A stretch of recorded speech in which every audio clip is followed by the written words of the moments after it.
కూటమి ప్రభుత్వం ధాన్యం కొనుగోలులో చరిత్ర సృష్టించిందని ఆహార పౌర సరఫరాల శాఖ మంత్రి నాదెండ్ల మనోహర్ అన్నారు. అలాగే రైతులకు నగదు చెల్లింపులు కూడా 24 గంటల్లోనే రైతుల అకౌంట్లలో జమ చేసినట్లు ఆయన పేర్కొన్నారు. ఈ విద్యా సంవత్సరం నుంచి మధ్యాహ్న భోజనానికి సన్నబియ్యం అందిస్తున్నట్లు ప్రకటించారు. కూటమి ప్రభుత్వం వచ్చిన తర్వాత ఈ ఏడాది ఖరీఫ్ సీజన్లో రైతుల నుంచి 8,003,28 రూపాయలు విలువ చేసే ధాన్యాన్ని కొనుగోలు చేసినట్లు ఆహార పౌర సరఫరా శాఖ మంత్రి నాదెండ్ల మనోహర్ తెలిపారు. శనివారం మీడియాతో ఆయన మాట్లాడుతూ రాష్ట్ర వ్యాప్తంగా 34,78,475 మెట్రిక్ టన్నుల ధాన్యాన్ని కొనుగోలు చేశామని, రైతులకు ఇవ్వాల్సిన నగదు కూడా వెంటనే వారి అకౌంట్లో జమ చేసినట్లు చెప్పారు. అంతేకాకుండా గత వైసీపీ ప్రభుత్వం రైతులకు బకాయిలు పెట్టిన 1,674 కోట్ల రూపాయలు కూడా నెల రోజుల్లో రైతుల అకౌంట్లో జమ చేసినట్లు మంత్రి తెలియజేశారు. వైసీపీ పాలనలో రైతులకి అడుగడుగున సమస్యలు సృష్టించారని, పండించిన ధాన్యం అమ్ముకోవటానికి ఎక్కడెక్కడికో వెళ్లి పడిగాపులు కాసిన తేమ శాతం తరుగు చూపించి రైతులను ఎన్నో మోసాలు చేశారని ఆయన ఈ సందర్భంగా అన్నారు. నెల్లూరు జిల్లాలో ఒక గింజ కూడా కొనకుండా మొత్తం స్కామ్ చేశారని ఆయన చెప్పారు. మన గుంటూరు జిల్లాలో చూస్తే వైసీపీ పాలనలో గత సంవత్సరం 4,738 మెట్రిక్ టన్నులు మాత్రమే కొనుగోలు చేస్తే, కూటమి ప్రభుత్వం వచ్చిన తర్వాత 40,009 మెట్రిక్ టన్నుల ధాన్యాన్ని కొనుగోలు చేసిందని మంత్రి చెప్పారు. అలాగే బాపట్ల జిల్లా చూస్తే గత ప్రభుత్వంలో 29,164 మెట్రిక్ టన్నులు కొంటే, కూటమి ప్రభుత్వంలో 91,758 మెట్రిక్ టన్నుల ధాన్యం కొనుగోలు చేసిందని ఆయన తెలియజేశారు. పల్నాడులో కేవలం 68 టన్నులు మాత్రమే కొంటే, కూటమి ప్రభుత్వం 13,572 మెట్రిక్ టన్నుల ధాన్యం కొనుగోలు చేసిందని ఆయన ఈ సందర్భంగా తెలియజేశారు. అలాగే ప్రతి జిల్లాలో కూడా ధాన్యం కొనుగోలుని పారదర్శకంగా దళారులు లేకుండా కొనుగోలు చేసి రైతుల అకౌంట్లో వెంటనే నగదును జమ చేయడం జరిగిందని మంత్రి నాదెండ్ల మనోహర్ తెలియజేశారు.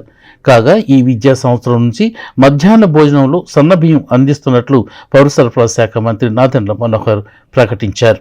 కీలకమైన రంగం వ్యవసాయ రంగం. అలాంటి రంగంలో అన్నదాతే సుఖీభవ అనే భావన, రైతు పడిన కష్టాల్ని ప్రభుత్వం ఎప్పుడు కూడా ఒక పెద్ద మనసుతోటి ఒక భరోసా నింపే విధంగా ప్రభుత్వం ఏ కార్యక్రమం చేపట్టినా కూడా రైతుకి పెద్దపీట వేసి తాను పడిన ఇబ్బందులు తగ్గించడానికి, రాష్ట్రమే కాదు దేశాన్ని గర్వించే విధంగా కష్టపడిన రైతాంగానికి కాపాడాల్సిన బాధ్యత ప్రభుత్వంలో మన అందరిపైన ఉంటుంది. అహర్నిశలు కష్టపడిన పంటని చివరికి కొనుగోలు చేసే విషయంలో న్యాయం జరగాలని, మంచి ధర రావాలని, కష్టపడి పండించిన పంట అమ్మినప్పుడు అదేవిధంగా డబ్బులు కూడా చేరాలనేది సహజంగా ఏ రైతైనా కోరుకుంటూ ఉంటారు. ఈరోజు నిజంగా ఒక గర్వకారమైన రోజు. ఒక మైలురాయి చేరాం, ఒక హిస్టారికల్ మైలురాయి. I feel very proud. నిజంగా ఈ రోజున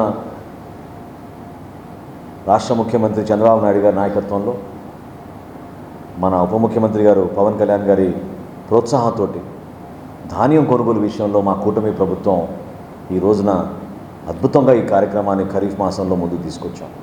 ఈరోజు ఉదయం రాష్ట్ర వ్యాప్తంగా మేము కొనుగోలు చేసిన ధాన్యం 8,003 కోట్ల రూపాయలకి చేరింది. గతంలో ఎప్పుడు కూడా ఆంధ్రప్రదేశ్లో ఈ స్థాయిలో కొనుగోలు జరగలేదు.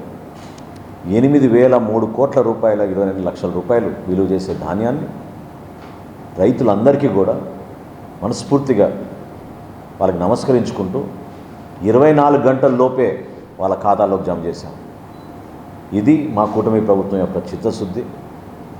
వచ్చే కొత్త విద్యా సంవత్సరం నుంచి ప్రతి పాఠశాలలో కూడా, ప్రభుత్వ పాఠశాలలో మిడ్ డే మీల్ స్కీమ్లో సన్నబియ్యం అందించబోతున్నాం మొట్టమొదటిసారి.